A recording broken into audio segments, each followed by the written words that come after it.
Hi, my name is Ed Rudiger, and I am absolutely delighted you're tuning in to hear another one of my sermons. Now, I'm preaching this one in my little church in a town called Sligo, Pennsylvania. Now, that's a little bitty place in northwestern Pennsylvania. It's about 10 miles south of Clarion. Clarion's right on Interstate 80. Now, I'm preaching this on April 6th as part of a series we started a few weeks ago. So listen for the Word of God. Well, we've just entered a brand new month, and even though it may be hard to believe, April is generally associated with showers, right? Like we haven't seen any showers lately. Of course, those showers are really important because we all know that April showers bring May flowers, right? And then May flowers bring pilgrims, of course. But be that as it may, we've just entered a new month, which means that this morning we'll be looking at another person who was involved in the last week of Jesus' life. I mean, to this point, using the Gospel of John, we've talked about Philip and how he sort of connected folks with Christ. And then we looked at Peter and his impulsive lack of self-control. And then last week we discussed Caiaphas and Annas, who established some priorities they believed were both right and righteous, but which actually led them away from some of their fundamental beliefs and interests. Now, that's what we've covered so far. And this morning, we're going to look at the Roman governor of Judea, Pontus Pilate, who, according to the evangelist John, just seemed overwhelmed by what was going on right before the crucifixion. And you know, I think we can all identify with this kind of feeling, at least from time to time. As a matter of fact, for me personally, right now, I'm starting to feel as though the water is just a little bit under my nose. I mean, I don't think there's any time busier for a minister than those 2 weeks right before Easter. And I'll tell you, it's actually a little worse this year.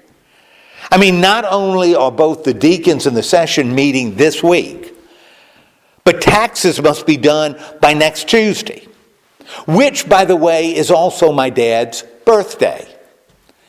And since Maggie and her significant other, Colin, are coming in on the 20th, I really need to help Debbie get the house ready. And I'll bet $1 to a donut that the grass is going to need to be cut. And since I tend to be a worrier, that's the reason I was lying awake in bed yesterday morning at 2:30. Of course, having said that, I recognize that what I'm describing is small potatoes compared to what Ellen and her family, what they're going through, or certainly the Priesters and the McNutts. Let's just say that with all the changes that are happening nowadays, for an awful lot of folks, feeling overwhelmed may have just become the new normal. But you know, even though the reasons may be different, I think the symptoms are pretty much the same, aren't they? I mean, when folks feel overloaded and heavy burdened, I believe it's pretty natural to experience a weird combination of stress and panic on the inside.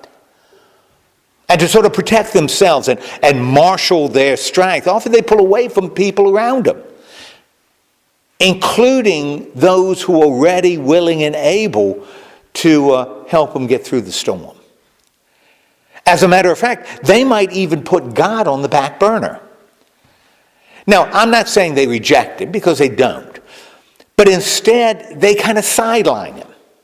Because let's get real, knowing all the stuff he probably wants them to be doing, man, that isn't going to turn down the heat. No, when folks feel like they're about to drown, man, they really can't risk one more straw. And I apologize for mixing my metaphors.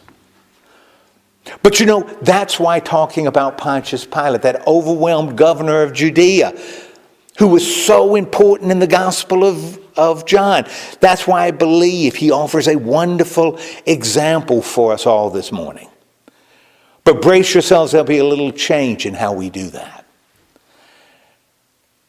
Since there's no mention of any Romans in John before Jesus' arrest, we'll only be answering two questions. First, what role did Pilate play in Jesus' last week? And then second, how might we learn from his example?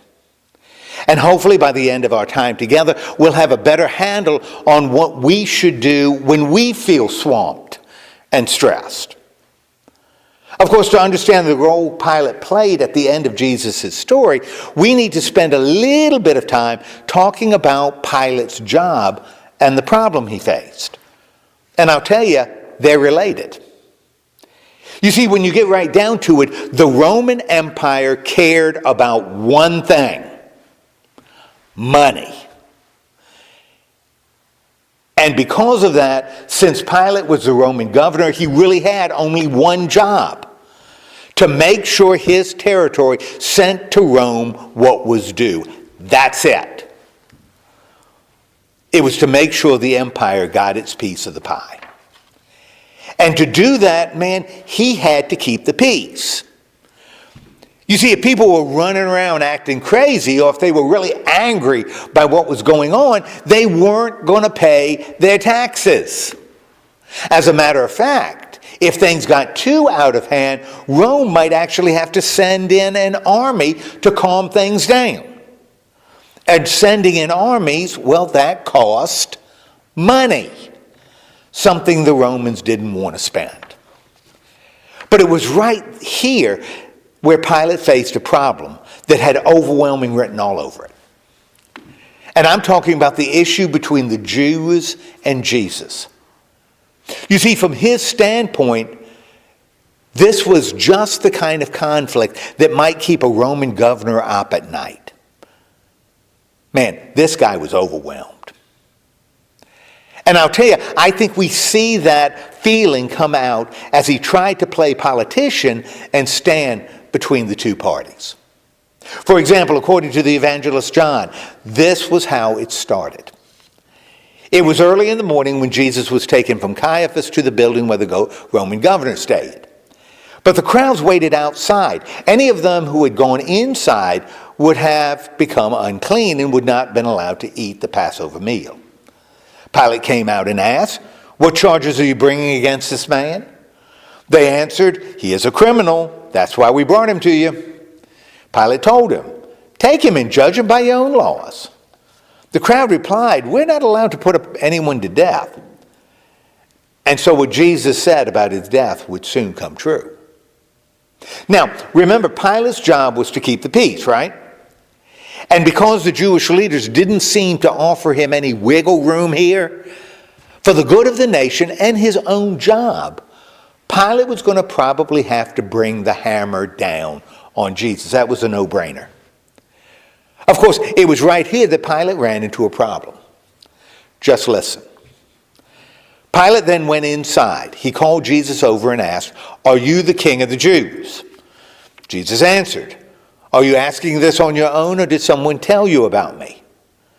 "You know I'm not a Jew," Pilate said.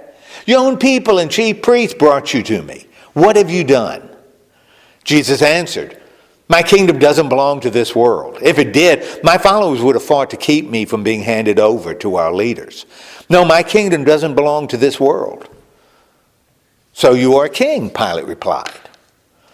"You are saying that I am a king," Jesus told him. I was born into this world to tell about the truth, and everyone who belongs to the truth knows my voice." Pilate asked Jesus, "What is truth?" Pilate went back out and said, "I don't find this man guilty of anything. And since I usually set a prisoner free for you at Passover, would you like me to set free the king of the Jews?" They shouted, "No, not him. We want Barabbas." Now, Barabbas was a terrorist. And so, there we have it. Pilate was between a rock and a hard place. I mean, although he recognized that Jesus wasn't guilty of any crime, the Jewish leaders wanted him gone, wanted him done. And because of that, Pilate had two options. He could either stand up for what he knew was right, stand up for his principles, and risk a riot, or he could back down and look like a wimp. But maybe, just maybe, there was another possibility. I mean, maybe, just maybe, they could find a compromise. And for the stressed out civil servant, it must have been worth a shot. Just listen. Pilate gave orders for Jesus to be beaten with a whip. The soldiers made a crown of thorns and put it on Jesus. Then they put a purple robe on him. They came to him and said, "Hey, you king of the Jews." They also hit him with their fists. Once again, Pilate went out. This time he said, "I will have Jesus brought out to you again. Then you can see for yourselves that I have not found him guilty." Jesus came out wearing the crown of thorns and the purple robe. Pilate said, "Here's the man." When the chief priests and temple police saw him, they yelled, "Nail him to a cross! Nail him to a cross!" Pilate told him, "You take him and nail him to a cross. I don't find him guilty of anything." The crowd replied, "He claimed to be the Son of God. Our laws say he must be put to death." Obviously, compromise was not an option. He was going to have to do it their way or face a highway back to Rome. You see, for Pilate to keep his job, there was only one thing he could do, but it was something he didn't want to do. Again, listen. When Pilate heard this, he was terrified. He went back inside and asked Jesus, "Where are you from?" But Jesus did not answer. "Why don't you answer my question?" Pilate asked. "Don't you know I have the power to let you go free or to nail you to a cross?" Jesus replied, "If God had not given you the power, you wouldn't do anything at all to me, or you couldn't do anything at all to me. But the one who handed me over to you did something even worse." Then Pilate wanted to set Jesus free. But the crowd again yelled, "If you set this man free, you are no friend of the emperor. Anyone who claims to be a king is an enemy of the emperor." When Pilate heard this, he brought Jesus out. Then he sat down on the judge's bench at a place known as the stone pavement. In Aramaic, this pavement is called Gabbatha. It was about noon on the day before Passover, and Pilate said to the crowd, "Look at your king." Kill him, they yelled. "Nail him to a cross." "So you want me to nail your king to a cross?" Pilate asked. The chief priest replied, "The emperor is our king." Then Pilate handed Jesus over to be nailed to a cross. You see, because of the pressure, Pilate did what he felt he had to do, even though he knew it was wrong. Now, that was the role Pilate played in Jesus' story. And I'll tell you, when we feel both swamped and stressed, the same thing can happen to us. And for that very reason, I think our second question is so very important. You see, if we're smart, we may want to do what's necessary, whatever's necessary, to avoid the example set by Pilate. And even though that may appear to be one of those duh statements, how we actually pull it off, man, that might be a whole lot more challenging. But right here, I believe we're in luck, because in the Gospel of John, there's another example that we might want to follow. And to make it even better, it's one that y'all already know, because we looked at it last week. And I'm talking about the story of the blind man. But unlike an illustration of the Jewish leaders and their priorities, right now we're going to look at it from the perspective of the guy healed. Because I think he illustrates three things we can do whenever we're feeling overwhelmed. You see, first, like him, we can focus on the issues. In other words, we can focus on what's actually happening and not what we're afraid might happen. For example, I told you I'm under stress. I may feel swamped because I seem to have more things to do than time to do it. Or I may feel stressed because I'm suddenly facing some major changes in my life. And I'm talking about some changes that I sure didn't choose and definitely don't want. That's the issue. You see, I can intentionally focus on the issue or the issues that's causing me to feel ridden high and put away wet, rather than let it morph into something huge and uncontrollable. And I think that's exactly what the blind man did as he dealt with his healing. According to the evangelist John, the man's neighbors and people who had seen him begging wondered if he really could be the same man. Some of them said he was the same beggar, while others said he only looked like him. But he told them, "I am that man." "Then how can you see?" they asked. He answered, "Someone named Jesus made some mud and smeared it on my eyes. He told me to go and wash it off in Siloam pool. When I did, I could see." "Where is he now?" they asked. "I don't know," he answered.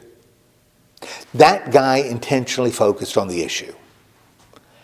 And when we feel overwhelmed, so can we.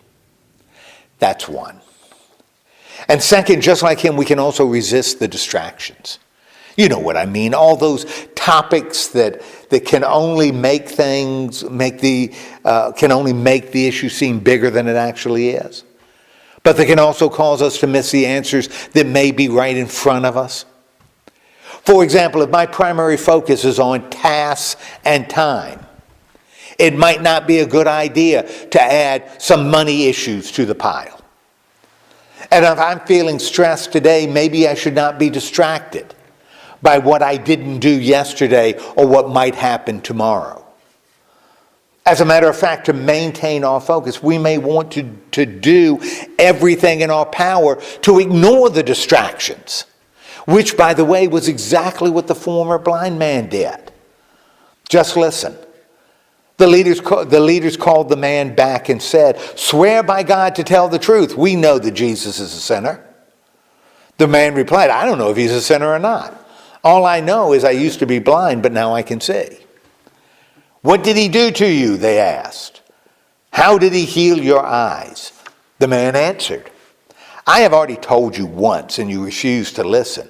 Why do you want me to tell you again? Do you want to become his disciples?" The leaders insulted the man and said, You are his follower. We are followers of Moses. We are sure God spoke to Moses, but we don't even know where Jesus comes from." "How strange," the man replied. "He healed my eyes, and yet you don't know where he comes from. We know that God listens only to people who love and obey him. God doesn't listen to sinners. And this is the first time in history anyone has ever given sight to someone born blind." Jesus could not do anything unless he came from God. You see, no matter how hard those leaders tried to get that guy to chase their rabbits, he wouldn't do it. He resisted their distractions. And we can do the same, and that's two. And finally, like him, we can simply trust the Lord. Now, I'm not going to stand up here and say that if we trust in God, all our stress will magically go away, and all the swamps will be miraculously drained, and all those horrible feelings of being overwhelmed will be instantly lifted from our shoulders. I'm not going to say that, because most of y'all have been around the block a few times, and therefore you know that if I said it, it would just be a lot of baloney. Still, when we trust the Lord, not only can we see the light at the end of the tunnel, we might also experience a source of comfort and support as we trudge through the darkness. Trusting in the one who has power can give us confidence, and trusting in the one who has love gives us hope. And I'll tell you, that's exactly what happened to the blind man at the end of this story. When Jesus heard what had happened, he went and found the man. Then Jesus asked, "Do you have faith in the Son of Man?" He replied, "Sir, if you will tell me who he is, I will put my faith in him." "You have already seen him," Jesus answered, "and right now he is talking with you." The man said, "Lord, I put my faith in you." Then he worshiped Jesus. In the end, he had faith. And when we're overwhelmed, we can too. And that's three. Of course, like I said, this certainly doesn't mean that we're never going to feel that in that great rat race we call life, sometimes the rats just seem to be winning. I mean, just like it was for that Roman governor, there will be days when we'll feel both swamped and stressed. And that's going to affect how we see ourselves and others and even God. But before we find ourselves totally submerged, let's remember the example of the blind man and intentionally focus on the issues and resist the distractions and trust the Lord. And maybe if we do, we'll steer clear of the example of Pilate and avoid being drowned in all those April showers.